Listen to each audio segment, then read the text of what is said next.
मेरे प्यारे छात्रों, द एजुकेशन वर्ल्ड टीचर वाला क्लास में आप सभी छात्रों का बहुत बहुत स्वागत है। मेरे प्यारे छात्रों, आज हम बात कर रहे हैं सामाजिक विज्ञान की बात करेंगे। ये क्लास 9th और 10th का है। ठीक है, क्लास 9th और 10th के लिए ये रुक्मणी प्रकाशन का प्रैक्टिस सेट है।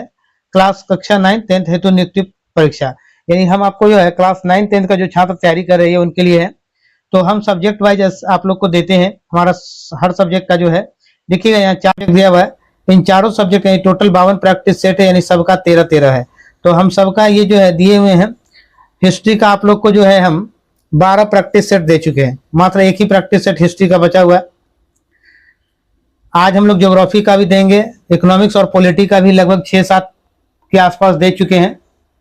नहीं सॉरी, वो जो है दोनों का सेट जो है ये 5 और 6 दे चुके हैं। ठीक है, एक 5 है और एक 6 है, ये दे चुके हैं आप लोग को। ज्योग्राफी का जो है आज हम अभी ज्योग्राफी का प्रैक्टिस सेट आपको देंगे और ज्योग्राफी का 9वां प्रैक्टिस सेट हम आप लोग को देंगे। मेरे प्यारे छात्रों, तो जो लोग हमारे चैनल पर नए हैं, सबसे पहले वो लोग हमारे चैनल से जुड़ जाएं, हमारे चैनल को सब्सक्राइब कर ले, और जो भी उनके लिंक में है, जो भी उनके पहचान वाले जो लोग हैं, उन सबके पास चैनल को शेयर जरूर करें और अधिक से अधिक लोगों तक इसको शेयर करें। मेरे प्यारे छात्रों, सबसे पहली बात क्या है कि हम जो आप लोग को देते हैं ये सिर्फ प्रैक्टिस सेट देते हैं। ये कहते हैं प्रैक्टिस सेट है।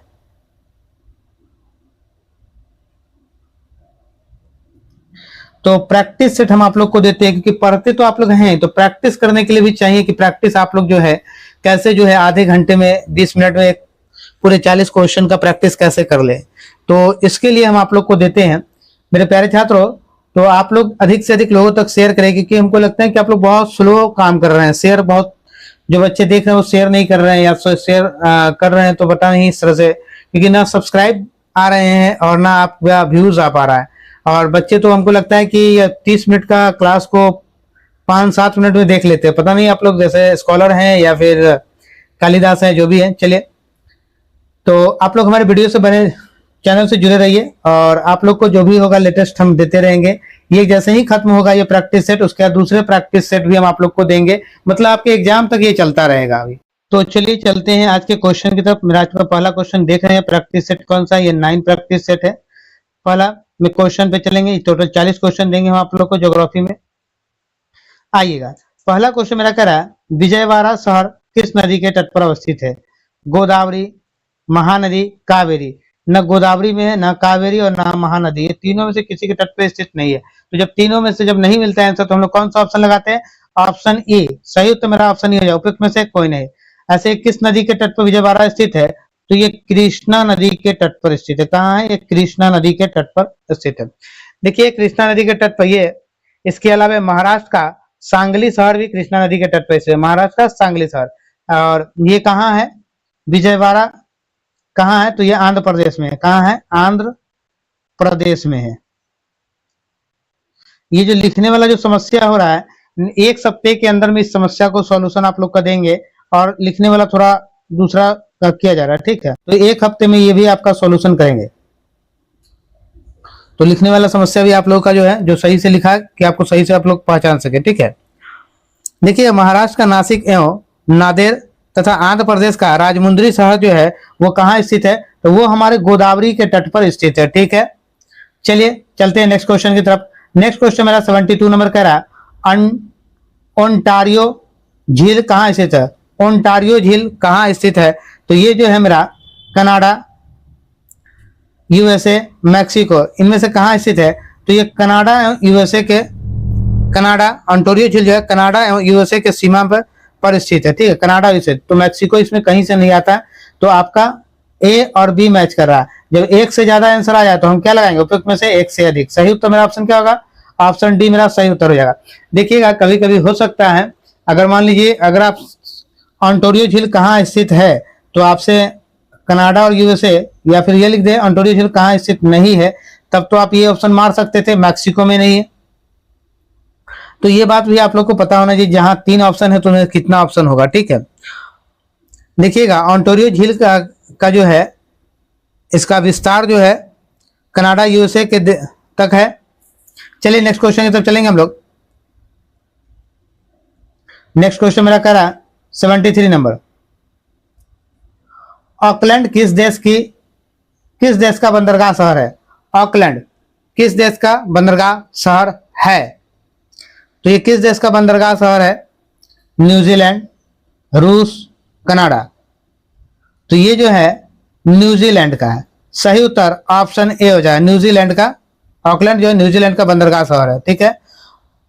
ऑकलैंड जो है न्यूजीलैंड का सबसे बड़ा नगर है, और न्यूजीलैंड का अगर सबसे बड़ा शहर भी आपसे पूछे तो आप ऑकलैंड को बोल सकते हैं, ठीक है। किसे बोल सकते हैं? ऑकलैंड को। सही उत्तर मेरा ऑप्शन ए हो जाएगा, सबसे बड़ा शहर है, सबसे बड़ा शहर कौन हो जाएगा? ऑकलैंड हो जाएगा। चलिए नेक्स्ट क्वेश्चन की तरफ चलते हैं। नेक्स्ट क्वेश्चन मेरा कह रहा, तकला मकान मरुस्थल कहाँ है? तकला मकान मरुस्थल कहाँ है? तो ये जो है दक्षिण अफ्रीका, अर्जेंटीना, चीन, ये चीन में स्थित है। सही उत्तर मेरा ऑप्शन सी हो जाएगा, सी इज राइट आंसर। चलिएगा नेक्स्ट क्वेश्चन की तरफ चलते हैं। नेक्स्ट क्वेश्चन मेरा कह रहा, नेक्स्ट क्वेश्चन मेरा 75 नंबर 75 है। निम्न में से कौन तथ्य अमेजन नदी से संबंधित तथ्य है? अमेजन से संबंधित तथ्य के बारे में आपको बताना है, ठीक है। तो इसका उद्गम एंडीज पर्वत से होता है, मुहाना अटलांटिक महासागर, मुहाना प्रशांत महासागर, उपयुक्त में से एक सही, उपयुक्त में से कोई नहीं। देखिएगा तो इसका जो है उद्गम एंडीज पर्वत से होता है, हाँ होता है, पहला सही है। मुहाना अटलांटिक महासागर में हाँ है, ये भी सही है। तो ए और बी इसका सही। जब एक से ज्यादा सही तो ऑप्शन कौन सा होगा? उत्तर डी हो जाएगा। Option D is your right answer. सही आंसर आपका उत्तर क्या होगा? उत्तर आपका डी हो जाएगा। और ये आपका नहीं, मुहाना प्रशांत महासागर है, ये आपका नहीं होगा, ये गलत है, ठीक है। चलिए नेक्स्ट क्वेश्चन की तरफ चलते हैं। नेक्स्ट क्वेश्चन मेरा कह रहा, सीन नदी किस देश की नदी है? सीन नदी किस देश की नदी है? रूस, इटली, फ्रांस, उपयुक्त में से कोई नहीं। देखिएगा सीन नदी जो है ये फ्रांस की नदी है। सही उत्तर हमारा ऑप्शन सी हो जाएगा, सी इज राइट आंसर। देखिएगा इसका मुहाना कहाँ है? तो इंग्लिश चैनल में स्थित है। सीन नदी का मुहाना कहाँ है? तो इंग्लिश चैनल में स्थित है, इंग्लिश चैनल में स्थित है, ठीक है। सीन नदी की लंबाई आपसे पूछे तो 777 किलोमीटर, 777 किलोमीटर, ठीक है, 777 किलोमीटर हो जाएगा। सीन नदी के तट पर फ्रांस की राजधानी पेरिस स्थित है। सीन नदी के तट पर ही फ्रांस की राजधानी कौन? पेरिस। पेरिस। 77 में मेरा क्वेश्चन कह रहा है, दक्षिण अफ्रीका देश की सीमा निम्न से किन देशों से मिलती है? Namibia, Angola, Namibia, Botswana, Mozambique, Tanzania, उपयुक्त में से कोई नहीं। सबसे पहले ये आइए हम आपको बताते हैं कि दक्षिण अफ्रीका का जो है देश का किन किन देशों के साथ सीमा जुड़ती है। तो यहाँ पे लिखने में तो ऐसे ही प्रॉब्लम है, हम आपको बोल रहे हैं, आप सुन लेंगे, ठीक है। नामीबिया है, बोत्सवाना होगा, जिम्बाब्वे, मोजाम्बिक होगा, ठीक है, लेसोथो होगा, और लेसोथो के बाद एक होगा इस्वातिनी होगा, इस्वातिनी। ये सारे देश जो है दक्षिण अफ्रीका के सीमा को टच करते हैं, उसके छूते हैं, ठीक है। तो अब हमने जो बताया उनमें से कौन कौन नाम आपको मिल रहा है? तो नामीबिया और बोत्सवाना। अंगोला हमने नहीं बोला है, ठीक है, अंगोला हमने नहीं बोला। मोजाम्बिक, जिम्बाब्वे, मोजाम्बिक तो है, तंजानिया नहीं है, तंजानिया नहीं है। तो नामीबिया और बोत्सवाना। सही उत्तर आपका ऑप्शन बी हो जाएगा, बी इज राइट आंसर। आइएगा नेक्स्ट क्वेश्चन की तरफ चलते हैं। 78 नंबर, विश्वतीय जलवायु प्रदेश का विस्तार निम्न में से कहाँ है? तो विश्वतीय जलवायु प्रदेश का विस्तार अमेजन बेसिन में, कांगो बेसिन में, दक्षिण पूर्व एशिया के द्वीप में। तो देखिएगा ये तीनों जगह, अमेजन बेसिन में भी है, कांगो बेसिन में, दक्षिण पूर्व एशिया के द्वीप में भी तक इसका विस्तार है विश्वतीय जलवायु प्रदेश का। तो सही उत्तर हमारा हो जाएगा ऑप्शन डी, उपयुक्त में से एक से अधिक। आइएगा नेक्स्ट क्वेश्चन की तरफ चलते हैं। नेक्स्ट क्वेश्चन मेरा 79 नंबर, सुंदरी वनस्पति से संबंधित सही तथ्य की पहचान करें।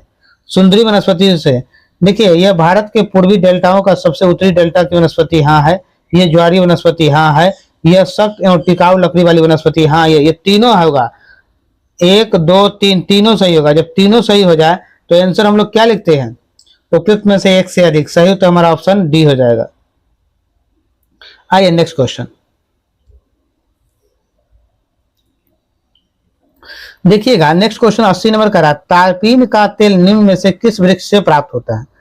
तो ये तो आप लोग जानते हैं कि तारपीन का तेल किस वृक्ष से प्राप्त होता है। तो ये आप लोग को सिनकोना के वृक्ष से प्राप्त होता है।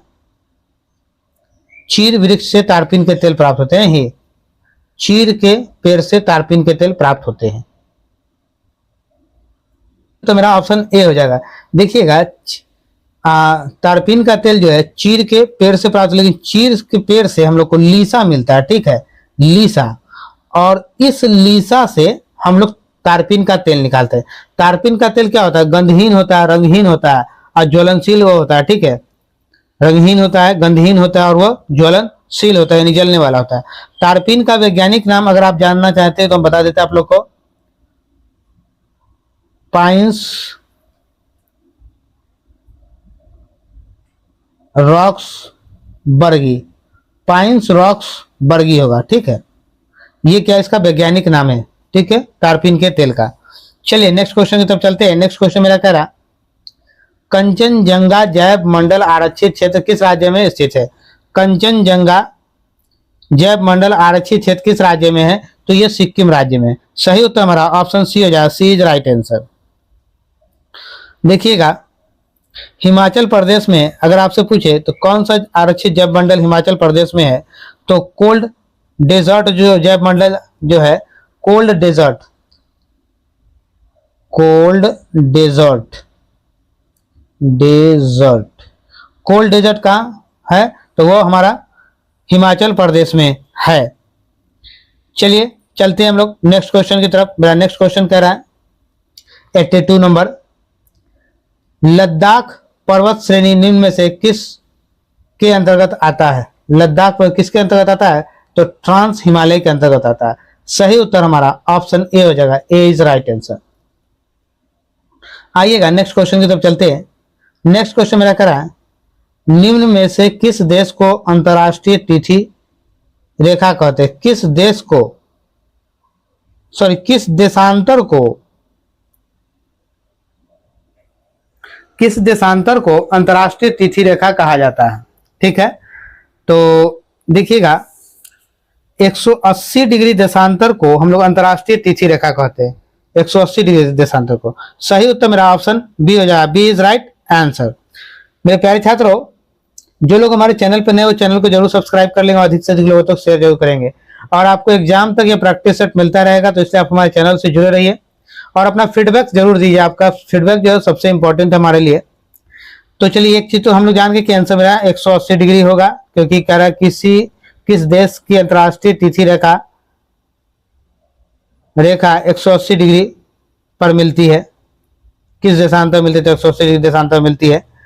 इस रेखा का निर्धारण जो है कब किया गया था? तो 1884 ईस्वी में किया गया था, ठीक है।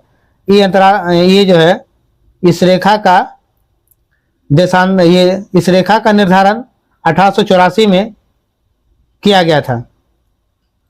देखिए 180 डिग्री देशांतर को पार करने पर तिथि एक दिन का अंतर हो जाता है, ठीक है। 180 डिग्री को जैसे ही आप पार कीजिएगा तो तिथि में एक दिन का डिफरेंस आ जाता है, ठीक है, डेट में। और एक चीज और आपको बता दें, 0 डिग्री देशांतर रेखा को प्रधान या अमृतोत्तर रेखा या अंतरराष्ट्रीय मानक समय कहते हैं, सॉरी अंतरराष्ट्रीय मानक रेखा कहते हैं। 0 डिग्री देशांतर को प्रधान या अमृतोत्तर या अंतरराष्ट्रीय मानक समय रेखा कहते हैं। चलिए नेक्स्ट क्वेश्चन की तरफ चलते हैं। ये क्या है कि आपको अगर लिखा हुआ था तो ज्यादा समझ में आता, लिखा हुआ नहीं है इसलिए थोड़ा कम समझ में भी आ रहा होगा। आकाश में उर्सा मेजर निम्न में से क्या है? तो आकाश में उर्सा मेजर क्या है? यह एक तारा मंडल है। सही उत्तर ऑप्शन सी होगा। सी इज राइट आंसर। आकाश में तारों का ऐसा समूह जो सुंदर आकृतियां व्यवस्थित करती हो उसे तारा मंडल कहते हैं। सुंदर आकृति जो दिखाई दे ऐसा तरह से जो आपको सुंदर दिखाई दे तो उसे तारा मंडल कहते हैं। आइएगा नेक्स्ट क्वेश्चन की तरफ चलेंगे। नेक्स्ट क्वेश्चन मेरा कह रहा है 85 में, मैकमोहन रेखा किन देशों के बीच की सीमा रेखा है? मैकमोहन रेखा किन देशों के बीच की सीमा रेखा है? तो ये कहाँ है? तो ये भारत और चीन के बीच की सीमा रेखा है। सही उत्तर ऑप्शन बी हो जाएगा। ठीक है, ये देखिए मैकमोहन रेखा 1914 ईस्वी में शिमला कन्वेंशन के दौरान तय की गई थी। 1914 में तय किया था। कब? तो शिमला कन्वेंशन के दौरान किया गया था। ठीक है, इस रेखा का निर्धारण ब्रिटिश सरकार के तत्कालीन विदेश सचिव सर हेनरी मैकमोहन के नेतृत्व में किया गया था। अंग्रेजी जब था उस समय की बात। देखिएगा एक बात, और इसका और भी इंपॉर्टेंट पॉइंट है, मैकमोहन रेखा विशेष रूप से अरुणाचल प्रदेश और चीन के बीच है। अरुणाचल प्रदेश और चीन के बीच है। आइएगा नेक्स्ट क्वेश्चन की तरफ चलते हैं। नेक्स्ट क्वेश्चन मेरा 86 नंबर का रहा। आइए 86 निम्न में से किस देश का क्षेत्रफल भारत से कम है? तो भारत से कम क्षेत्रफल किसका है? देखिएगा, तो भारत से कम क्षेत्रफल अर्जेंटीना का है। सही उत्तर ऑप्शन सी हो जाएगा, सी इज राइट आंसर। आइएगा हम आपको जो है एक सही क्रम में देश के बारे में बताते हैं। तो क्षेत्रफल के देश सबसे बड़ा कौन सा है? तो रूस है। रूस के बाद क्या है? कनाडा है, चीन है, संयुक्त राज्य अमेरिका है, ब्राजील है, ऑस्ट्रेलिया है, और 7वें नंबर पे भारत है, और 8वें नंबर पे हमारा अर्जेंटीना है, यानी भारत से छोटा है। उसके बाद कजाकिस्तान है, उसके बाद अल्जीरिया है। तो इस तरह से कंट्री जो है पूरा 10 कंट्री का जो है एक एक कर सजा दिए हमने। तो मेरा सही उत्तर क्या हो गया? ऑप्शन सी हो गया, सी इज राइट आंसर। चलिए नेक्स्ट, चलिए 87 नंबर क्वेश्चन पे चलते हैं। 87 नंबर क्वेश्चन है, कैम्बुल लामजाओ नेशनल पार्क भारत के किस राज्य में है? तो कैम्बुल लामजाओ नेशनल पार्क भारत के मणिपुर राज्य में है। सही उत्तर मेरा ऑप्शन सी हो जाएगा, सी इज राइट आंसर। देखिएगा, यह नेशनल पार्क मणिपुर के लोकटक झील का हिस्सा है। किसका हिस्सा है? तो लोकटक झील का हिस्सा है। ठीक है, यह नेशनल पार्क जो है विश्व का एकमात्र तैरता हुआ पार्क के रूप में जाना जाता है। विश्व का एकमात्र तैरता हुआ पार्क के रूप में इसे जाना जाता है। ठीक है, वर्ष 1977 में इसे राष्ट्रीय उद्यान नेशनल पार्क का भी दर्जा भी दिया गया। 1977 में इसे राष्ट्रीय नेशनल पार्क का दर्जा भी दिया गया था। 1977 में इसे दिया गया था। चलिएगा नेक्स्ट क्वेश्चन की तरफ चलते हैं। हम बोल रहे हैं वो सुन लीजिएगा, ये 5-6 दिनों के अंदर में ये प्रॉब्लम सॉल्यूशन किया जाएगा आपका कलम का। भारत की सबसे अंतर्राष्ट्रीय सीमा किस देश के साथ लगती है? तो भारत की सबसे लंबी अंतर्राष्ट्रीय सीमा चीन, पाकिस्तान, नेपाल, इनमें से कोई नहीं। तो जब कोई नहीं हो तो मेरा आंसर क्या होता है? उपयुक्त में से E, option E is right answer होता है हमारा। तो देखिएगा, ये जो सीमा जो हमारा लगती किसके साथ है? तो ये लगती हमारा है सबसे लंबा बांग्लादेश के साथ। किसके साथ? बांग्लादेश के साथ लगती है। ठीक है, और सबसे छोटा हमारा अंतर्राष्ट्रीय सीमा किसके साथ लगता है? अफगानिस्तान के साथ। अफगानिस्तान के साथ कहां से लगती है? तो पीओके, जो अभी पीओके है वहां से हमारा जो है सीमा अफगानिस्तान के साथ लगती है। ठीक है, और सबसे ज्यादा हमारा, और दूसरा हमारा सबसे बड़ा चीन के साथ लगता है सीमा। ठीक है, आइए नेक्स्ट क्वेश्चन की तरफ चलते हैं। पंबन द्वीप कहाँ है? तो पंबन द्वीप कहाँ है? तो पंबन द्वीप भारत और श्रीलंका के बीच में है। सही उत्तर हमारा ऑप्शन बी हो जाएगा। ऑप्शन बी हमारा सही उत्तर होगा। पंबन द्वीप पर ही रामेश्वरम स्थित है। इस पर कौन स्थित है? रामेश्वरम जो है, रामेश्वरम पंबन द्वीप पर ही स्थित है। पंबन द्वीप मन्नार की खाड़ी में स्थित है। पंबन द्वीप भारत का द्वीप है और यह द्वीप तमिलनाडु राज्य के रामनाथपुरम जिले के अंतर्गत आता है। ठीक है, पंबन द्वीप का जो अगर कहा जाए क्षेत्रफल तो 96 वर्ग किलोमीटर है। ठीक है, ये पंबन द्वीप से रिलेटेड जो भी था, हम कोशिश करते हैं आपको अच्छे से अधिक एक्सप्लेनेशन देने का मेरे प्यारे छात्रों। तो जो लोग नए हैं वो हमारे चैनल पर जुड़ जाए, अधिक से अधिक लोगों तक शेयर सब्सक्राइब जरूर करें। अधिक से अधिक लोग आपके ग्रुप में जो भी है, जैसे आप तैयारी कर रहे हैं तो आपके दोस्त होंगे जहां आप पढ़ने जाते हो, तो उसके आस आप जब आप कोचिंग में पढ़ने जाते होंगे या जहां भी आप ऑनलाइन क्लास लेते हो वहां आपके मित्र होंगे, जो भी लोग होंगे, तो वहां इस लिंक को, हमारे वीडियोस को, वहां लिंक को जरूर शेयर करें और अधिक से अधिक लोगों तक शेयर करें। जिससे क्या है कि बहुत जल्द आप लोग को जो है ऑन बोर्ड जब दूंगा तो ये जो लिखने वाला ये और ज्यादा लिख कर और ज्यादा एक्सप्लेनेशन करके देता है आप लोग। आइएगा नेक्स्ट क्वेश्चन मेरा 90 नंबर है। नर्मदा नदी निम्न में से किन दो पर्वतों के बीच के भ्रंश घाटी से होकर बहती है? किन दो बीच? तो ये हो जाएगा विंध्य सतपुरा। सही उत्तर ऑप्शन ए हो जाएगा, ए इज राइट आंसर। आइएगा नेक्स्ट क्वेश्चन की तरफ चलते हैं। नेक्स्ट क्वेश्चन मेरा करा, चंबल नदी निम्न में से किसकी सहायक नदी है? तो सोन की, गंगा की, यमुना की। तो हो जाएगा सही उत्तर मेरा यमुना की। चंबल नदी जो है किसकी सहायक नदी? तो यमुना की। सही उत्तर ऑप्शन सी हो जाएगा। देखिएगा, चंबल नदी उत्तर प्रदेश के इटावा जिले के गुरादगंज के पास यमुना नदी में मिलती है। कहाँ मिलती है? यमुना में जाके ये मिल जाती है चंबल नदी। ठीक है, यमुना के पास जाके ये मिल जाती है। देखिए चंबल नदी का उद्गम मध्य प्रदेश के जानापाव की पहाड़ी पठार से होती है, पहाड़ी पठार से होता है उद्गम स्थल, समझ गया, मध्य प्रदेश के जानापाव की पहाड़ी पठार के पास से होता है इसका उद्गम स्थल। आइएगा अगले प्रश्न की तरफ चलते हैं, 92 नंबर। निम्नलिखित में से किस जलप्रपात को भारत का न्याग्र कहा जाता है? भारत का न्याग्र कहा जाता है। चित्रकूट जलप्रपात, सही उत्तर ऑप्शन सी हो जाएगा। आइएगा नेक्स्ट क्वेश्चन की तरफ चलते हैं, नेक्स्ट क्वेश्चन की तरफ चलते हैं। अमृतसर और शिमला लगभग एक ही आरक्षण पर स्थित, एक ही अक्षांश पर स्थित है, परंतु उनकी जलवायु में विभिन्नताओं के कारण भिन्न निम्न में कौन है? भिन्नताओं का कारण निम्न में कौन है? तो इसकी विभिन्नताओं का कारण जो है उनकी ऊंचाई में विभिन्नता है। क्या चीज विभिन्नता? ऊंचाई में विभिन्नता। सही उत्तर ऑप्शन ए हो जाए, ए इज राइट आंसर। चलिए 94 में मेरा क्वेश्चन कह रहा है निम्न में से कौन सा दुधारू भैंस की नस्ल है? गिर, राठी और साहीवाल। तो देखिएगा इसमें से ये तीनों जो है ये भैंस का नहीं, ये गाय का नस्ल है। तो भैंस का नस्ल इनमें से कोई नहीं है। तो क्या होगा मेरा आंसर? उपयुक्त में से कोई नहीं। सही उत्तर मेरा ऑप्शन ई हो जाएगा। देखिए भैंस का नस्ल क्या होता है? मुर्रा होता है, जफराबादी होता है, ठीक है, मेहसान होता है, गोदावरी होता है, नागपुरी होता है। ये सब क्या होता है? भैंस का नस्ल होता है। सुरती भी भैंस का नस्ल होता है ये सब, ठीक है। आइए नेक्स्ट क्वेश्चन की तरफ चलते हैं, 95 नंबर। मार कुर्ती चोटी निम्न में से किस क्षेत्रों की चोटी? मार कुर्ती चोटी किस क्षेत्र की चोटी है? तो ये दक्षिणी पर्वतीय क्षेत्र की। सही उत्तर ऑप्शन सी हो जाएगा। आइएगा नेक्स्ट क्वेश्चन।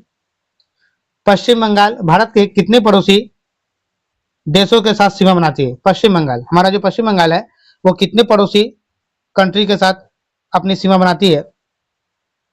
तो ये 3 देशों के साथ बनाती है। सही उत्तर हमारा ऑप्शन सी हो जाएगा। तो देखिएगा किन किन देशों के साथ लगती है, हम बताते हैं आपको किन किन देशों के साथ वो लगती है। तो देखिएगा पूर्व में बांग्लादेश के साथ, उत्तर में भूटान और उत्तर पश्चिम में नेपाल से लगती है। उत्तर पश्चिम में किससे लगती है? नेपाल से लगती है, ठीक है। इन 3 देशों के साथ इनकी सीमा लगती है, ठीक है। भारत की सबसे लंबी अंतर्राष्ट्रीय सीमा जो है बांग्लादेश के साथ लगती है, और उसके बाद चीन के साथ अपनी अंतर्राष्ट्रीय सीमा उतनी लंबी, सबसे पहले ज्यादा लंबी बांग्लादेश, उसके बाद भारत के साथ लगती है, ठीक है। चलिए नेक्स्ट क्वेश्चन की तरफ चलते हैं हम लोग। नीति दर्रा कहाँ है? नीति दर्रा कहाँ है? तो ये नीति दर्रा हमारा उत्तराखंड में। सही उत्तर ऑप्शन सी हो जाए, सी राइट आंसर। नीति दर्रा की ऊंचाई 5068 मीटर है। नीति दर्रा वृहद हिमालय में अवस्थित है। कहाँ अवस्थित है? तो वृहद हिमालय में अवस्थित है। नीति दर्रा भारत चीन के बीच रास्ता प्रदान करती है। नीति दर्रा जो है भारत और चीन के बीच का रास्ता प्रदान करती है। मनाली दर्रा भी वृहद हिमालय उत्तराखंड में अवस्थित है और भारत चीन सीमा का मार्ग बनाती है, वो भी, ठीक है, भारत चीन सीमा का मार्ग बनाती है। आइएगा नेक्स्ट क्वेश्चन चलते हैं। नेक्स्ट क्वेश्चन है लूनी नदी किस राज्य में प्रवाहित होती है? लूनी नदी किस राज्य में प्रवाहित होती है? तो ये जो है राजस्थान और गुजरात में, मध्य प्रदेश में नहीं होती है। तो 2 को सही है, तो मेरा आंसर क्या? उपयुक्त में से 1 से अधिक। सही तो मेरा ऑप्शन डी हो जाएगा। लूनी नदी का उद्गम जो है राजस्थान के अजमेर के दक्षिण पश्चिम में अरावली पर्वत से होती है, ठीक है, दक्षिण पश्चिम में अरावली पर्वत से होती है। आइएगा नेक्स्ट क्वेश्चन 99 पे चलते हैं। निम्न में कौन सतपुरा पर्वत श्रेणी का भाग है? तो सतपुरा पर्वत श्रेणी का भाग, सतपुरा पर्वत श्रेणी का भाग राज पीपला पहाड़ी, महादेव पहाड़ी और मैकाल पहाड़ी, ये 3 हो जाएगा। सही उत्तर मेरा, तो जब 3 हो जाएगा तो सही उत्तर मेरा ऑप्शन डी हो जाएगा, डी इज राइट आंसर। आइएगा नेक्स्ट क्वेश्चन 100 नंबर पे चलते हैं। 100 नंबर मेरा क्वेश्चन कह रहा है, थोड़ा सा धुंधला कम दिख रहा है, धुंधला थोड़ा दिख रहा है ना, आप लोग हम पढ़ रहे हैं, आप लोग समझ लेंगे। नर्मदा नदी का उद्गम निम्न में से कहाँ हुआ था? कहाँ से हुआ था नर्मदा नदी? तो नर्मदा नदी का उद्गम जो है सतपुरा पर्वत श्रेणी से हुआ। कहाँ से? सतपुरा पर्वत श्रेणी से। सही उत्तर ऑप्शन सी हो जाएगा, सी इज राइट आंसर। आइएगा नेक्स्ट क्वेश्चन 101 नंबर। भारत के किस भाग में सर्वाधिक दैनिक तापांतर पाया जाता है? कहाँ सबसे अधिक दैनिक तापांतर पाया जाता है? तो ये हो जाएगा राजस्थान के मरुस्थलीय क्षेत्र में। सही उत्तर ऑप्शन सी हो जाएगा, सी इज राइट आंसर। आइएगा नेक्स्ट क्वेश्चन की तरफ चलते हैं। Next question 102 number. भारत के किस राज्य में मानसून का आगमन सबसे पहले होता है? तो भारत के किस राज्य में मानसून का आगमन सबसे पहले होता है? तो ये भारत के जो है असम, पश्चिम बंगाल, महाराष्ट्र, इनमें से कोई नहीं। जब कोई नहीं हो तो इनसे क्या ऑप्शन में से कोई नहीं, ऑप्शन ई हो जाएगा। तो कहाँ होता है? तो केरल में होता है। ठीक है, केरल में सबसे पहले मानसून का आगमन केरल में होता है। भारत में अधिकांश वर्षा दक्षिण पश्चिम मानसून में ही होती है। ठीक है, और भारत में दक्षिण पश्चिम मानसून का आगमन जून से प्रारंभ होता है और यह आगमन अरब सागर की और केरल राज्य से सबसे पहले शुरू होता है, क्योंकि अरब सागर में आती है तो दक्षिण भारत में केरल के पास है, तो केरल से शुरू हो जाती है। चलिए नेक्स्ट क्वेश्चन की तरफ चलते हैं। 103 नंबर। कोपेन की जलवायु वर्गीकरण के तहत उष्णकटिबंधीय सवाना प्रकार की जलवायु भारत के किस क्षेत्र में मुख्य रूप से पाई जाती है? किस क्षेत्र में पाई जाती है? तो यह कर्कवृत्त और दक्षिण में प्रायद्वीपीय भारत में अधिकांश भाग में। सही उत्तर ऑप्शन ए हो जाएगा। आइएगा नेक्स्ट क्वेश्चन की तरफ चलते हैं।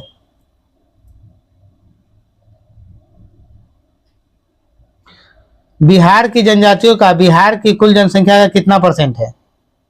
तो बिहार की कुल जनजातियों का बिहार की जनसंख्या है वो आपका 1.3% है। सही उत्तर ऑप्शन बी हो जाएगा। ठीक है, बिहार में जो है ना कुल 33 प्रकार की अनुसूचित जनजातियां निवास करती है। ठीक है, प्रमुख जनजाति का नाम अगर आप दो चार हम बता देते हैं आपको जो याद है मेरा, जैसे बैगा, बंजारा, बेदिया, बिरहोर, चौका, ये सब जो है जनजाति है। ठीक है, आइए नेक्स्ट क्वेश्चन की तरफ चलते हैं। 105 नंबर।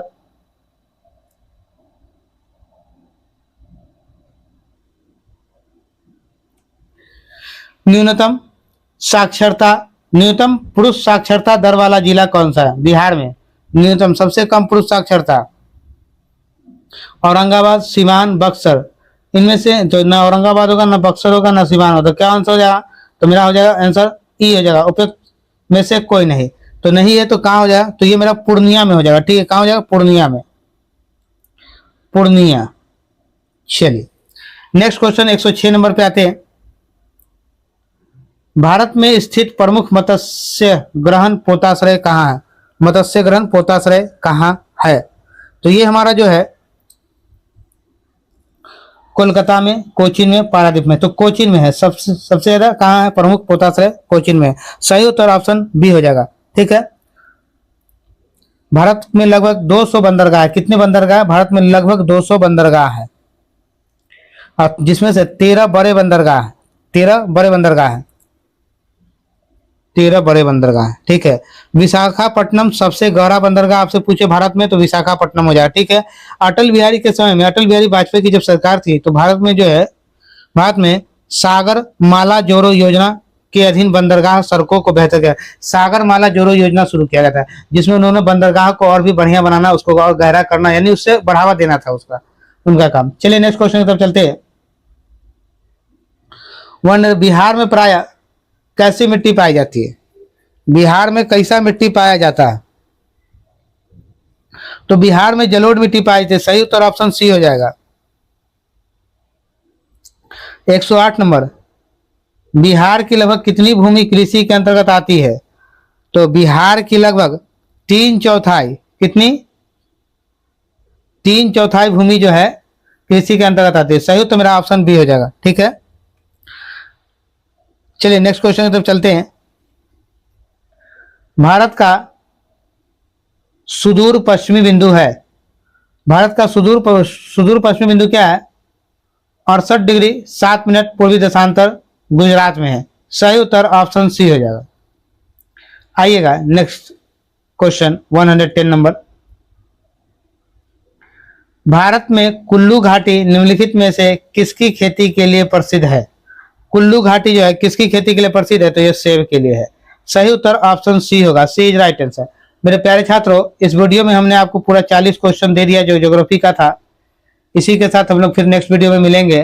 तब तक के लिए आप लोग हमारे चैनल से जुड़े रहिए। इसके अलावा भी आप लोग को जो भी प्रैक्टिस सेट आपको देखनी है ज्योग्राफी, हिस्ट्री, इकोनॉमिक्स, पॉलिटी का, वो हमारे चैनल पे आप वहां से जाके देख सकते हैं। तो मेरे प्यारे छात्रों, आप हमारे चैनल से जुड़े रहिए। और आपकी सफलता ही हमारा लक्ष्य है। आप सफल हो और आप एक अच्छा स्कोर खड़ा कर सके, इसके लिए हम खुद कोशिश कर रहे होते हैं कि आप लोग को बेहतर से बेहतर कैसा दे। आप अपना फीडबैक हमें कमेंट बॉक्स में जरूर बताएं। तब तक के लिए फिर चलते हैं, फिर मिलते हैं नेक्स्ट वीडियो में। जय हिंद, जय बिहार, भारत माता की जय।